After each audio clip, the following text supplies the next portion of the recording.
Hey everyone, it's Don with Don's Field of Dreams Cards. Just felt like making a video today and going to show some cards that I picked up in the last month or two. And one came in yesterday, and then one was on here briefly, but didn't really go into detail about it. So just felt like showing some cards today. So first card is this 1949 Bowman Luke Appling. I would love to have one card of every Hall of Famer, but I just don't know that that's going to be possible. So I'm no longer, I'm just about done with the SGC and PSA of each Hall of Famer post-war. And now I'm just going to try picking up at least one card of as many as Hall of Famers as I can, and not in any particular hurry. If I just see one, I'll pick it up. Love looking at this where it says offer expires 12/31/49. So I guess I'm a little late for that contest. So, but overall, really nice card. And this card and the other raw ones that I'm going to show, I picked up a local card shop where I bought the Satchel Paige. Always thought this was a cool card. Although, like, I need to do a better job sometimes at looking at these cards when I buy them. I don't know how I didn't notice that A on it. And I did that also with another card. I bought a Pee Wee Reese. It's got a huge crease on it, and it was in a penny sleeve and a top loader. I mean, here's the one. It was listed at 50, and that is what I paid for it. So when it was in here, I guess I just get in a hurry or get excited to see the card, and still a really cool card of two Hall of Famers. But just gotta do a better job at looking at these cards, because I would not have bought that card with that mark on it. But too late now. Added Roy Campanella, 1953. A little bit of chipping on the bottom, and see if you can see there's a crease right here. But overall, still a pretty nice card for the price. Would love to send this card and that Luke Appling and the next card I'm going to show to SGC, but no way I'm going to do it at the $75 level right now. I'm not even crazy about.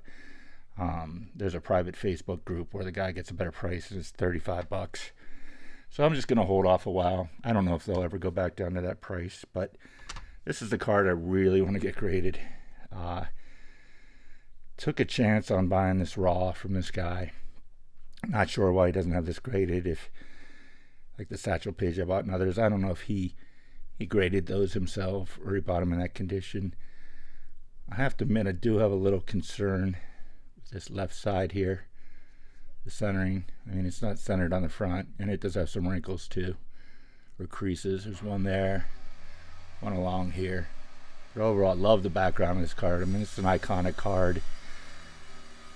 You can't really see it here, but it looked a little fuzzy to me. And to be honest, I mean, I don't want to buy a card that's been trimmed, but if this did come back authentic, which, I believe it is authentic altered, it would still probably be worth a lot more than what I paid for it. And not sure if I'd be able to pick another one up. So, would like to send this one in at some time, but we'll see. A couple cards that I picked up that, everyone talks about the high prices, and they're correct. But I picked this card up for under $100. 1963 Willie Mays. And it is faded a little bit, but I mean, for me, this is just a really nice looking card. I mean, it's Willie Mays, for under $100. Did pick up his 1963 Fleer, which I don't have any Fleer. I did have some in the past. I had mentioned before I had sold my collection some years ago and no longer have those cards. So I did have a few Fleer. I think I might have had a Clemente, and I know I had Carl Yastrzemski. But I feel this card shows really well for the grade. Another Hall of Famer that I picked up for well under $100. I've always commented how I feel Stan Musial is underpriced and undervalued. This is another guy. I mean, a 3-time MVP. If this card was a Mantle or a Mays or Clemente, I can't imagine, but it would have cost probably 6-7 times what I paid for this card. Off the top of my head, want to say it was like $70, somewhere in that range. Then add on shipping, which is probably another $5. Probably came out to $75. But a 4.5 of just a great Hall of Famer. Just love this card. And I showed this briefly on another video where I got the card within a day. This guy, if you haven't seen that video, this guy literally hand delivered this to me when he realized that the post office he was going to was 5 minutes away from me. So, as some people have said, brave of him to do that, I guess taking the risk, but I was a little leery too of some stranger just showing up at my house and then letting me know that he put a card in my door. But everything's fine. East Hills Shopping Center, I believe, was in an area called North Versailles, which my daughter laughs because she's like, why don't they call it Versailles like it's spelled? But I don't know if that's just our Pittsburgh ease, as we call it, our accent. And maybe John Mangini's familiar with these cars, and he's from Pittsburgh as I am as well. Might be sure. I don't know how you picked up cars from the shopping center. I'm assuming, there was a bunch of different stores, and maybe each store got a card, or maybe each week or each month, or however these were distributed, or if these were a pack, exactly how you obtained these from the shopping center. I have no idea. Blank back.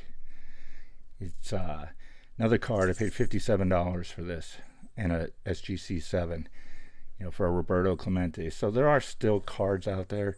Obviously, maybe last year this was $20. I don't know, but they're not all $300-$400 cards that you can get of Hall of Famers. So I still feel there's some good buys out there, and very pleased with these cards. So if anyone knows anything more about the East Hills, I'll have to do some research. Let me know. Also doing some research for episode 2 of my Negro Leagues to Major Leagues. Hoping to get that in this week if I can, because I'm heading to Delray Beach, Florida next week for some work and some fun. So if any of you live in Delray Beach or near there, or know of any good card shops in that area, hit me up, and maybe we can hook up. So as always, guys, thanks for watching my videos. Appreciate it, and we'll talk to y'all soon.